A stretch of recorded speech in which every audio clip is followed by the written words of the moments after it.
Hello, welcome to another EagleSix Airsoft tech video. Today we're going to be testing this Tokyo 417 DMR. Obviously lovely guns these, all full metal construction, recoil system, bolt stop, the whole shebang. And we're just going to be testing it now just to make sure that everything's good and nothing needs tightening up at the end of it, you know, when we're finished. So this one's a DMR build, and that is shooting at 476 on 2s and 300 on 4.3s, so absolutely really good on 4.3s there. And obviously that's the ammo we'd recommend, you know, for sort of distant shots, accuracy and all that. So it's got R-hop setup on this, the Prometheus silver trigger there. It's got the full Prometheus internal build, what we call the level 9 on this one. Gate advanced Titan, laylax trigger pin, obviously Prometheus gears, Prometheus bearings, EagleSix M130 spring, Prometheus cylinder head, selector plate, piston, cylinder, air nozzle, tappet plate. We've got the WarHead motor in the bottom here for obviously that faster trigger response and better amp usage, you know, on those heavier springs. We've modified to Dean's at the back here, and then we've provided some larger 2600 batteries to fit in here, no issue. We've got the 407mm barrel in there, and yeah, obviously we've you know, got the R-hop setup, like I said, if you know what I mean, pushing down on it. So yeah, that equates to everything on the full build, you know, pretty much a sort of top level DMR that we can offer. And obviously we've shot this at 70 meters, and it's just like dead straight and gets somebody every time.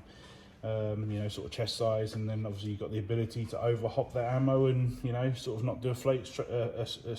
You can sort of just do a little bit of up on it, and obviously you can lift it out, you know, as far as 100 meters if you wanted to. So so obviously it's a fantastic gun, and obviously we'd love your long-term feedback if you know what I mean on this. And we're just going to test now just to make sure everything's all working.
Everything's all good, so just going to go over it, make sure everything's still tight, but otherwise let us know how it goes, and any problems let us know. Thank you.